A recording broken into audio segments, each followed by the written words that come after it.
The BIPOC Coach Collective proudly presents Elevate and Celebrate. This is a podcast to showcase our members, dive deeper into their journeys, and express who they are into the world. Our mission is to curate a brave and authentic space for coaches to connect and to elevate our voices globally in the coaching profession. Learn more about us at bipoccc.org. Your story matters, your voice matters. Let's start the show. Hey, this is Alex Dumas, Vice President of the BIPOC Coach Collective, and I'm going to welcome you to this latest episode of Elevate and Celebrate. This is a podcast centering the global majority. And if you're watching this, you're listening to this, we appreciate you. You know, this is the crazy end of the year run, right? We're in December, so holidays, vacations, all the crazy stuff that's going on, but we still want to deliver some value for you. So we're going to have an amazing conversation with this speaker, this coach, a social justice advocate, warrior. His name is Christian Harris. You're going to get to watch that conversation in a few minutes and to tap in for that, because this is going to be a fun, rich conversation spanning from dealing with things from anxiety, dealing with things about fatherhood, dealing with things with just growing and being Black in America, and what that looks like from someone who is doing their part to level the playing field, to make things equitable, to make things fair, to make things right at the end of the day. And for us as a collective, we're going to have our members only call this week. So we're kind of sped that up a little bit early because we have the holidays coming up, Christmas for those who celebrate in the United States, or Kwanzaa, whatever you, Hanukkah, whatever your practice is, your faith modality, that's what's going on. And then we're gonna have an open house about a week or so later. So we're kind of condensing it this month so we can give people space to do what they want to do in their lives. And then we're gonna come back strong in 2025. We're excited for all the different things that we're unveiling here with the collective. So all that said and done, tap into this episode. See you on the other side. 3, 2, 1. All right, welcome, Christian. Welcome to Elevate and Celebrate. Excited to be here with you, brother. And I just want to thank you for the gems you're about to drop for our audience and for our community. So, man, welcome to the show. Thank you. It's good to be here. Thank you for having me. Looking forward to the discussion. So Absolutely. So for those who are watching, those who are listening, you kind of heard the quick intro that I put up. You know, I like to do my stuff before that, but I'm gonna just go right into like who the guy Christian is, right? This is the dynamic speaker. This is a coach. He leads social justice movements all over the world. He's based out of Chicago. So Chi-Town, Common, all those folks, right? yes. He's got a wealth of knowledge as far as keynote speaking, of leadership development training, of serving communities. So I know a little bit about your story. We've had some offline conversations leading up to this, but for those who are kind of brand new, like, oh my goodness, who is this guy? Yeah, who's Christian Harris? Yeah. Well, thanks for the question. I'll try to be brief in my answer. Definitely, I always say grew up in and around Chicago, which this week in particular is the center of the uh, political universe, if you will, for America at least. But yeah, I grew up in and around Chicago, born just north of the city. Grew up mostly west of the city, but a lot of experiences in the city as well. From growing up in a church on the south side of Chicago, Black Liberation Theology Church. So grew up with a lot of ideals of centering the Black experience and ideals of social justice. Went to Bradley University in Peoria for my undergrad and got a degree in entrepreneurship and business management, focus in entrepreneurship. And Bradley was an interesting experience for me. It was kind of my first time out of my kind of liberal Chicago bubble, if you will, and was definitely interacting with a lot of students who were from very rural towns throughout central Illinois. And it's college, so you become best friends with folks overnight. You know, we were eating the same foods, going to the same classes, but realized after a couple months, well, we don't agree on much, politically and morally in some cases. How do I reconcile that with the fact I can go out with you, hang out all night, but I can't, we disagree on these issues that affect my life.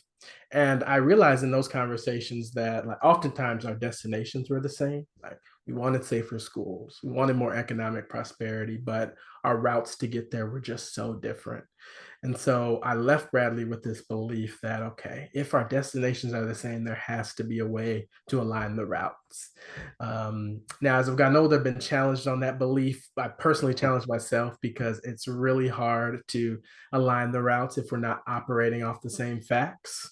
I always say, like, you and I could not have a conversation on how fast a pin would hit the ground if I think gravity pulls things into the atmosphere and you think gravity pulls things into Earth's core, right?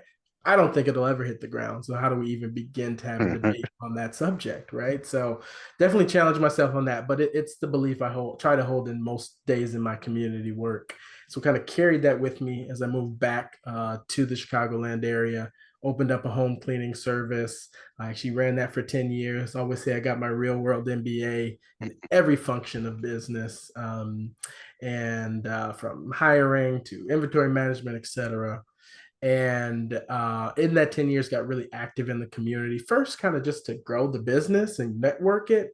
Then eventually it was like, no, I need to I just have a passion for community work. So led me to do grassroots initiatives around fair wages and tax system in Illinois, and eventually run for political office twice, winning once, losing once. And both, running for office, there's almost no better way to get to know your community, just from the amount of events you'll attend, the doors that you'll knock on, the people that just want to meet for you for coffee, or just stop you on the street. And just got to know that community, just West Chicago, so well. The election I did win was a competitive race, 10 candidates for 4 seats, but we did get a seat on the Oak Park Library Board, and very proud of a lot of the work I did there, from equitable policies as far as getting the first Black people hired to the leadership team, to diversifying our staff in general, to passing our first anti-racism strategic plan and creating different affinity groups and places for people to feel comfortable amongst the staff, changing the way we deal with our patrons of color and our homeless patrons. And so proud of a lot of the work did there. Um, when I lost the election in 2019 for village board, which is kind of like the equivalent of the city council, pretty much as soon as I had announced I was running that election, I started having some pretty serious anxiety attacks. I'm very competitive. You'll get to know that about me. I pushed through. I just kind of got an acupuncture, extra massage here and there. Wasn't worried about it. But after losing, flew out to Los Angeles to kind of get away, clear my head, and had kind of my worst anxiety attack out there. And realized that something had to change, something felt misaligned, and kind of began then what was ended up being a 3-year journey into redesigning my life to one that felt a lot more authentic for me.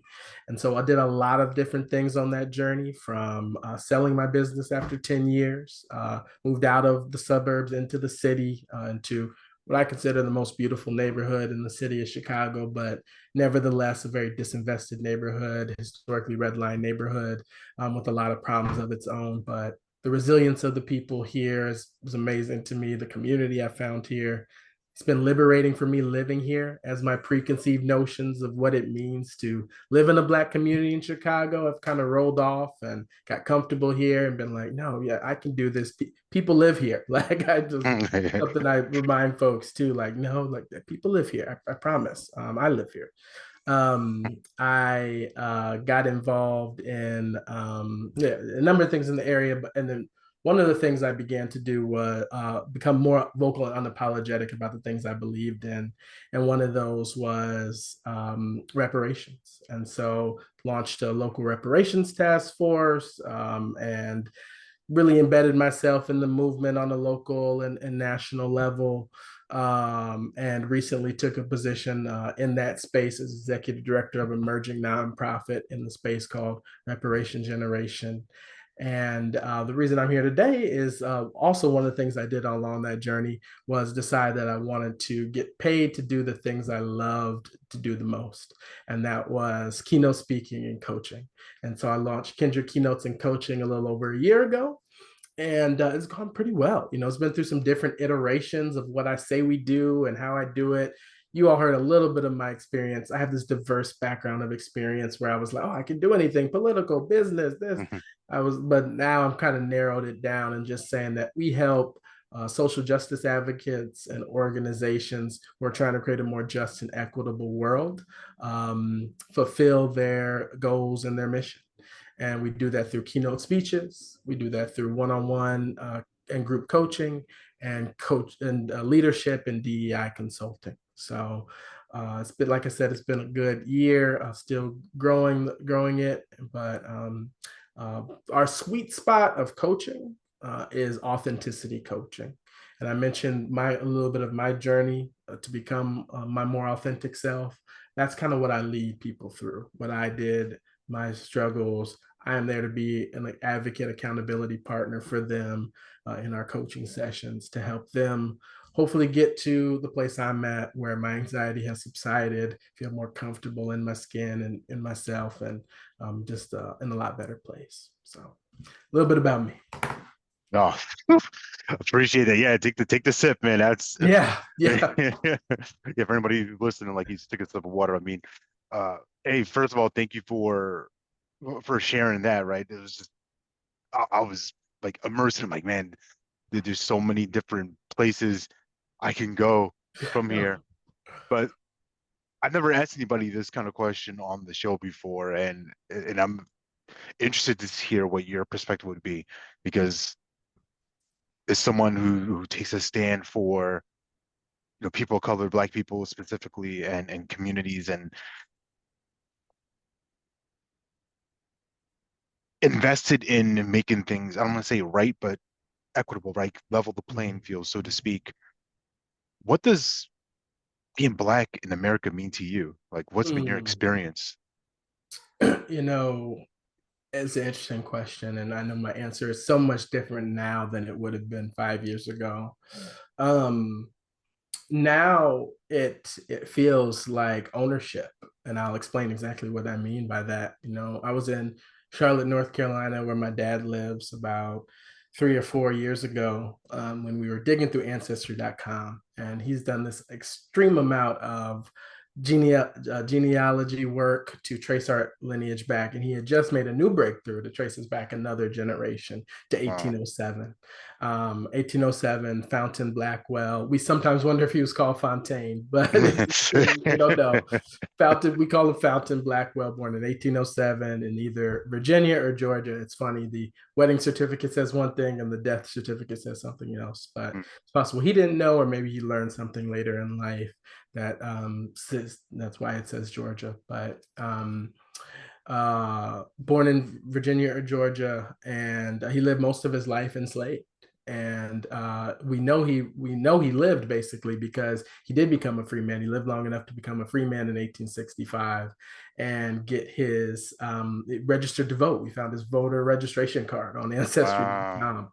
And just sometimes I think about him and like how you can be so wronged by a country and still turn around and say, I'm going to participate in the democracy because there's a place for me too. And then I think about all the generations of my family line that have done that same thing, who have been wronged by the country and decided to still take up the mantle and saying that, no, we're going to help make it better. We're going to participate, et cetera, et cetera. So I think finding that out for me, that I have roots that go back to the 1800s, and likely before then. I mean, if he was born here in the 1800s, likely his parents were here, right? Has given me just a sense of ownership in this country that I did not have before. Always kind of felt like a guest here. At times an invited guest, but nevertheless still a guest, right? With no say, no ownership. But learning that and thinking about I have every generation of my family, somebody has fought in a war, right? Like we have fought for freedom here. We have fought for this country. We built it. We were co-creators, if not the creators, of a lot of the culture here. And so I just feel a lot more ownership here. And so that's a big part of what it means to me. And I think also, at maybe a slightly different level, it means, kind of, it's the story of America, filled with contradictions and triumphs and tragedies, in my family line, and being Black, and specifically having this lineage that descends from enslaved people. It's kind of, very much the story of America. I often think about, after, Trump's election in 2016, I remember Jon Stewart saying, like, the same country that elected Barack Obama is the same country that elected Donald Trump. This is America. All of that kind of contradictions and differences, like, this has always been us, right? And so I think about that very much true for being Black in America. We are criminals and we are activists. We are the creators of beautiful music like gospel, and we can be hateful and ugly as anybody. But it's very much, I guess, story of America in a lot of ways. So. Yeah, there's a lot of polarity, right? Where you can rise high and and sink low, right? Be the prospect or the suspect in the Yeah, same breath yeah, sometimes. yeah. But that's what it is. Thanks for the Man, question. Thanks no, for. no, you're welcome.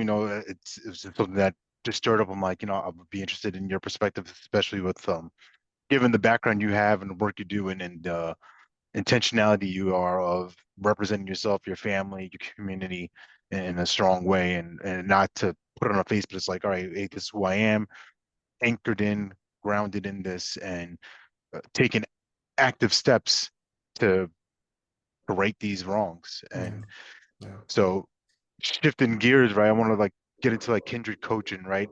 Tell me about your clients. Tell me about the type of, I mean, you kind of touch on a little bit, but like I would yeah. love to hear more about your work, and tell me about your favorite client. Like who's been someone that's Mm, really inspired you and brought out the yeah. best in you as a coach? Thank you. Thank you. Wow, great question. So I think, have a definitely a diverse array of clients. Some folks that have just like sought me out for very specific things, like, oh, need help preparing for this interview, or, oh, need help with a specific issue I'm dealing at work. But where we pretty much 98% of the time get to is this kind of dynamic of how they are show up as themselves at work, or in life, while also, maintaining a job, maintaining relationships at work, etc. Right? Um, and obviously, not an easy thing to do, but Yeah. they've definitely leaned people, towards more people of color. Um, and that it really spans the gamut from, Latinx folks to Black folks to, um, Asian folks, specifically like Chinese folks. A few Chinese clients I've had, definitely had a few white clients as well. And my two longest clients is a Latinx woman and a white woman, actually. And I think that speaks to a lot of work I've done to like unpack some of my internalized sexism and patriarchy, to like even be able to like create a safe space for them, because I'll be vulnerable on this podcast. There was a time where I would not have been able to do that, well, for my clients, but glad I'm able to do that now. So we get to this point of like, what does it mean to be happy at work? What does it mean to be fulfilled? What does it mean to do that authentically? At the root of authenticity coaching is the belief that you live your best life when you are your most authentic self. Mm. Some people disagree with that, but which I actually had an interesting conversation recently about with somebody. But that is my belief in kind of the coaching that I do and what I've seen in my life. And so, typically they've kind of been, I'd say below 50. Most of my clients. I mentioned one of my longest clients, though. She's actually in her 70s, so go figure. But but most have It's been America, below man. 50. Here we go. Yeah, I mean, go figure. And we have a great relationship. So I mean, Yeah. Not that I can't do that, but typically, yeah, most have been below 45 or 50. And my favorite client, though, that's an interesting question. I had a B2B sales expert asked me recently, think about your most ideal client, the one that you, if you could clone them 10 times, you would only work with them all year. And Right. then go ask them, how do I find more use? So anyway, a little Yeah. tidbit for anybody, if coaches Yes. listening in right there, go to them and say, where do you hang out? Where do people like you hang out? I found a lot of them struggle with the question. They were the question I asked. We're both kind of like, yeah, I'm trying to find more me's too. But uh, she's actually a woman that we have just a great relationship, a lot of synergies in the way we see the world. Very different folks, like a white woman, black man, very different, but a lot of similarities in kind of our need for justice and the world. And I just always admire her always ability to look inward and willingness to work on herself, even when it's hard. And she's not afraid to take a break when she needs to, or a month or two, and then come back to coaching when she's kind of thought through whatever that is. And I appreciate just that intentionality, that thought that she puts into it. And I'd say that she's probably been my favorite client to coach for sure. Yeah, it's been maybe 3 years now, off and Yeah. on. That's amazing. Yeah. And I just love watching you think about them, describe like and have the experience, right? You're like Yeah. just everything changing, right? Your face, the whole Yeah. energy Wow.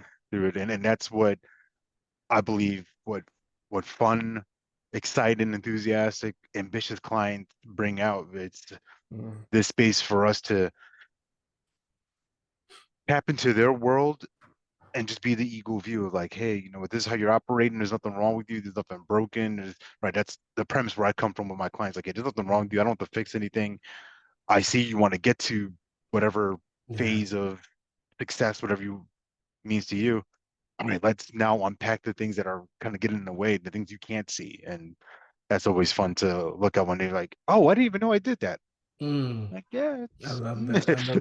Speaking of didn't know I did that, people always tell me that I kind of light up when I start talking about coaching. A lot of people have told me that, and you just pointed it out too. Thinking of yeah, things that you don't even notice. So, yes, that is what a good coach is able to do, right? Point those things out to you. They're that observant, and so yeah, definitely yeah, a big part of it. appreciate it. So, you know, there's been a lot that you've done, you've been able to accomplish and create and difference you've made so far in your life, right? And it's not to like put the tombstone on you, like, man, like, all right, I Right. can see you had a good run, Christian, but like what's exciting for you as we head into 2025, right? We're here. This is the final month of the year. Everybody's thinking about right, new year, new me, Mhm. resolution. This time to get at it, and whatever that means for you. Like, but Right. for you, like, man, Kindred Coaching. What's that look like in the next year, 18 months? Like, what's going to be really exciting for you to as you build this? Yeah, it's a great question. I'm a big New Year's resolution person, so I definitely will be relying on my faith to try to find a New Year's resolution in the coming weeks and figure out exactly what that's going to be. It's not always a um it's not always as linear as like this goal for the years. Like sometimes it's like one year it was just kind of like placed on my heart that I needed to show up for and advocate for, listen to more black Mm, women. That was just placed on my heart starting 2020, and I had no idea why that was. But I now fast forward 4 years. I'm married and I have a daughter, and I'm like, uh, oh, okay, that's why you were starting me way back then to be prepared to show up for them the way you needed me to. But I am excited for 2025, a number of reasons. I mean, I think one, everybody told me when I launched the business that it was going to take about 2 years to really get your kind of feet in the ground and, kind of have something that felt like an established business. I mentioned earlier, I'm competitive. I'll be like, oh, so give me 6 months, but like I said, 6 months in, I didn't even have the mission statement I say that we have now. So I'm excited just to continue to grow in the space. kind of had some speaking engagements that really picked up this year. Continue to do more of those next year. Excited to reach more folks with my coaching as well, now that I kind of have very solidified who I want to be coaching and how I want to be helping them. Excited to navigate perhaps something slightly different as well. I mentioned I have this new position, so interested in like how that's going to amplify the work that I do, and maybe meet potential clients, and also connect me with more speaking opportunities as well. So kind of leveraging that is interesting to me too. And I hopefully and settled in this mission and will keep it for a full year. And I'm excited that as well, kind of full year with just that mission, networking, talking to people, seeing what's able to grow from that as well. So excited for all of that. And I'll add in one more thing. DEI has had been under attack this year.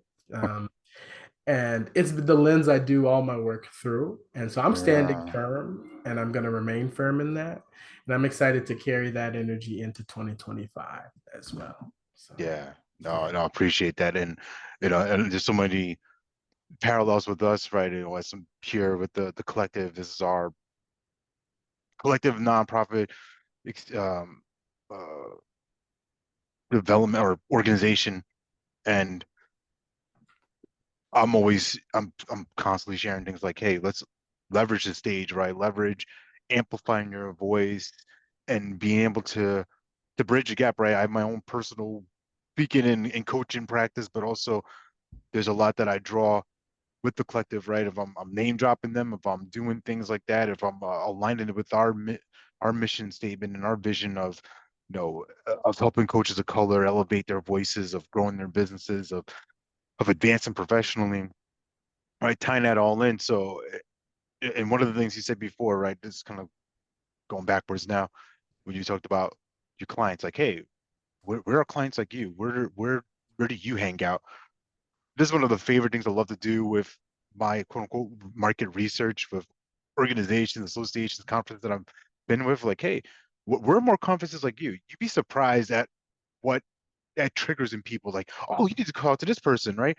And it's effortless. It's like, oh, I don't have to like come here with the beggar bowl. Like, hey, could you just give me some leads, sir? Like, no, like, who are more places that I can serve that are like you, that would receive value from what I bring to the table, that would appreciate me, whether that's a paid speaking engagement or not, right?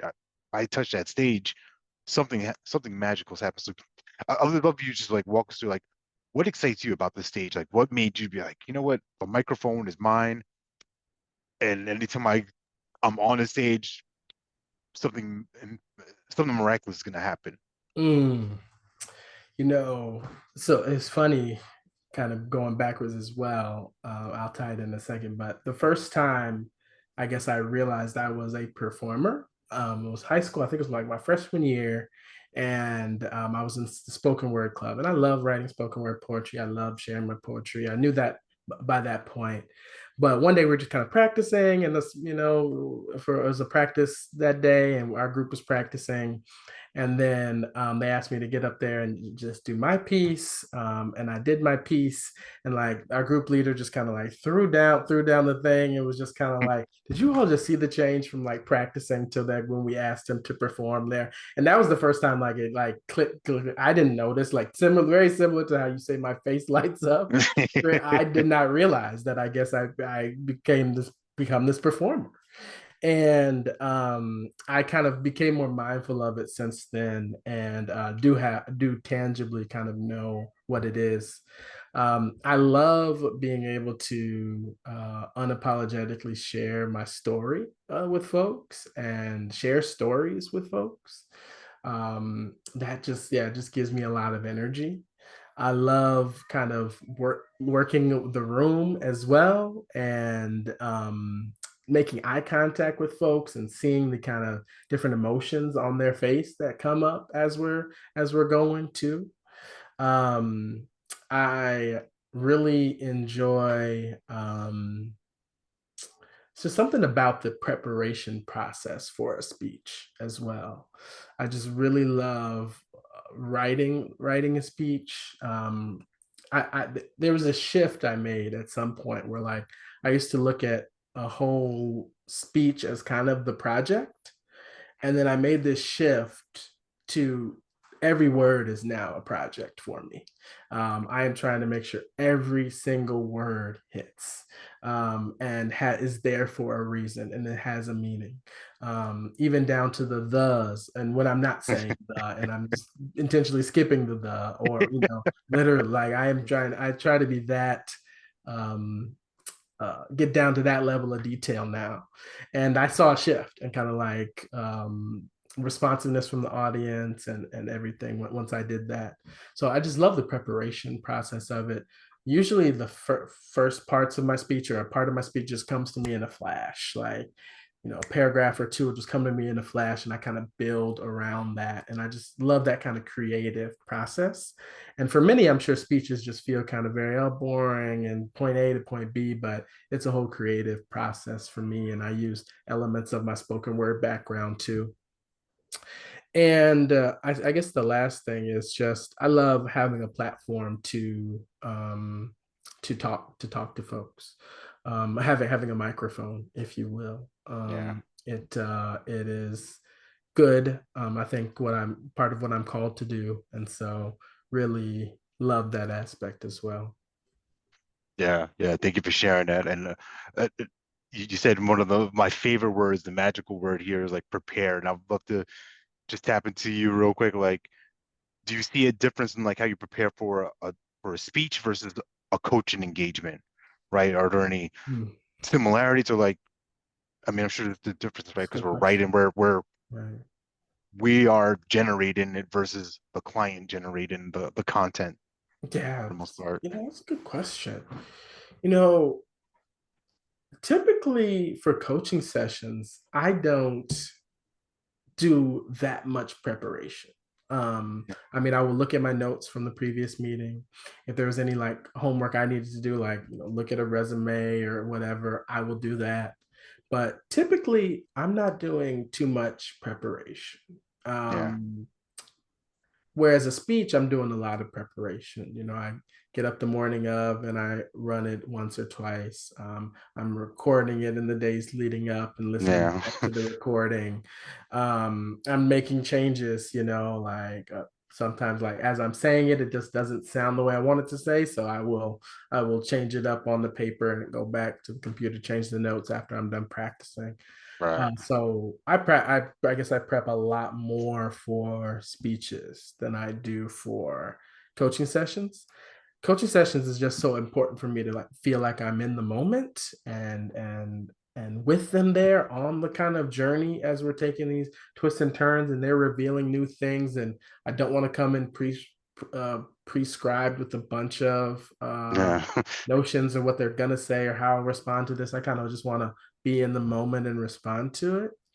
Um, and it's interesting, actually, now that I'm saying this out loud, I am trying to figure out how to get there more with my speeches, actually. Like, I am a yeah, very good, teleprompter or speech on the thing, like, but I am not as good as just kind of get the ad-libbing and right. kind of and some folks are Off the so good cuff. at that. Yeah, the off the Yeah. cuff. I'm just not as good at that. Yeah. Like, I can go in with a memorized speech and like make it seem off the cuff, but I'm really working on that aspect in my speaking world as well. So I want to get good at that. And so maybe, the lesson for me, maybe I'll take some of what I do in my coaching session and apply that to that.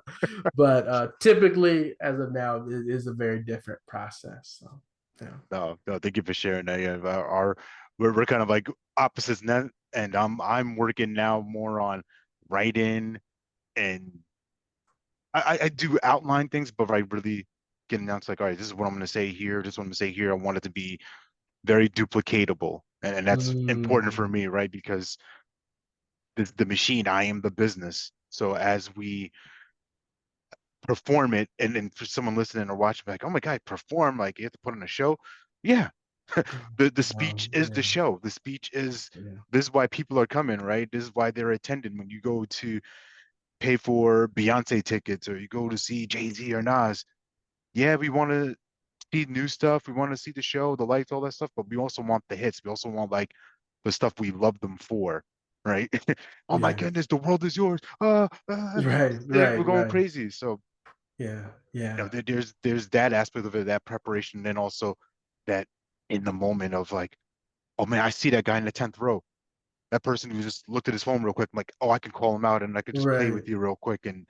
whatever it is. It's just it's exciting and it's a creative. I call it collaborative creativity, right? Of just they're there to have a good time. I'm there to have a good time as well. We all want the same thing. It kind Mm. of going back to what you said in the beginning. We all want the same thing, but we're all maybe going about it different ways. But the destination is the same place of like, let's walk away from this speech, enlightened, empowered, educated, entertained coaching session. I want to have this person walk away with new insights, new confidence, or not even new confidence, but just the clarity to really step forward and take the action they want in their lives, right? Just to the barriers, the filter, the stuff that's in the way. Oh, it's not there. That was just an illusion. And they can actually make progress. Yeah, yeah. And I think that knowing what your client needs is I guess the most important piece of that, Yeah. definitely some clients, that they're going to need the tangible takeaways, from the session to feel the value, and then other Mhm. clients, they kind of just need a safe space, to be in. And you sprinkle some of that in so that they are making progress as well.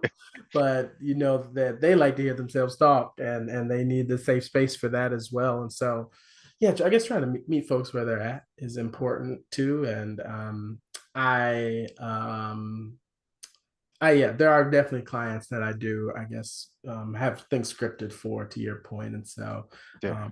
I should lean into that sometimes a bit more. No, Appreciate it's that. fine. There's nothing wrong with it, right? It's whatever suits us and it serves them, right? At the end of the day, Right. that's Yeah.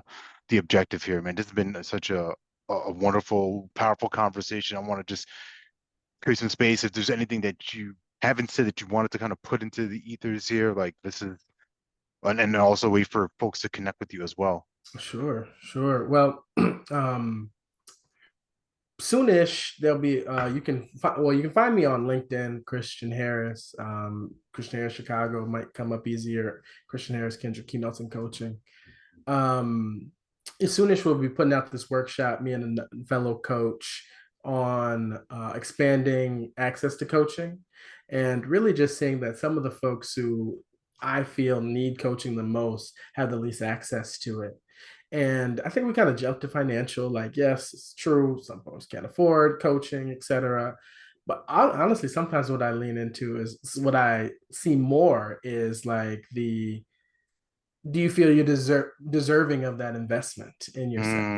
Yeah. And we're really coming up with some tangible ways that we can give folks to like see themselves as worthy of this type of investment.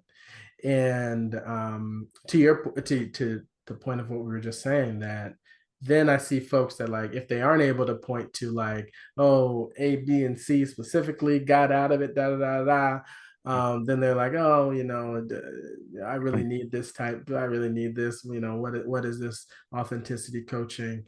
But just trying to give people this larger, I guess, lens on what coaching can be, how it can benefit, how it can get you towards your goals. So look out for that. Would love to connect with you all on social media. And then just for listening today, want to offer everybody a free coaching session, one-on-one with me, where we can just kind of create that safe space, talk about what you're going through.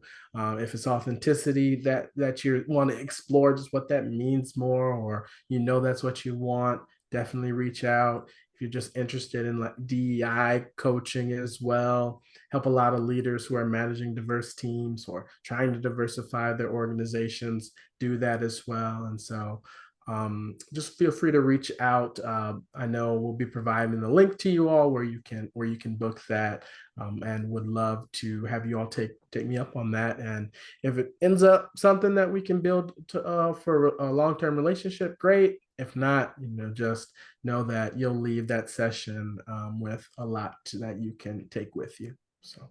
Yeah, appreciate that. So if you've been watching, if you spend about 30, 40 minutes with us right now, I mean, come on. Mm-hmm. Christian's the real deal. He's a family man, right? Running a business, right?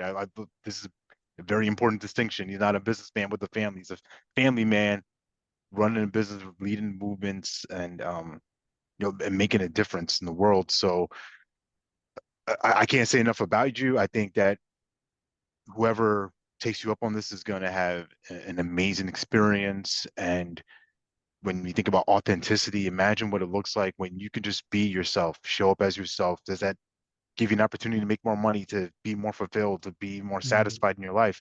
I don't know, but it's only one way to find out. Take them up on the Yeah. offer, have a conversation. And all that said and done, I want to thank you for this conversation, man. I appreciate you. This has been a blast. I'm really glad we got a chance to reconnect and stay connected as we lead our respective orgs and potentially collaborate on some things down the line and just keep my eye on you and see how you grow and expand, man. So thank Thank you. Thank you. Thank you for the platform. Thank you for creating this space. Let me just take a moment to say that. Thank you for creating this space for BIPOC folks to articulate the work that they're doing.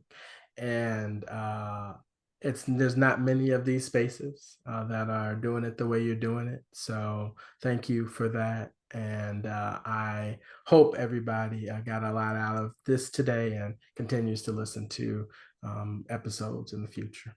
Man, much appreciated. So for all y'all, we're gonna see you in the next year. See you next year. All right, Had to take drop the care. dad joke. Happy New Can't let that one go. Year. All that said aside, hope y'all have a beautiful holiday season, however you celebrate it, and we'll come back strong in 2025 for y'all. So till next time. Take care. Thanks for watching this episode. If you got value from this, please subscribe and leave a rating and review. And feel free to connect with us at bipoccc.org. See you next time.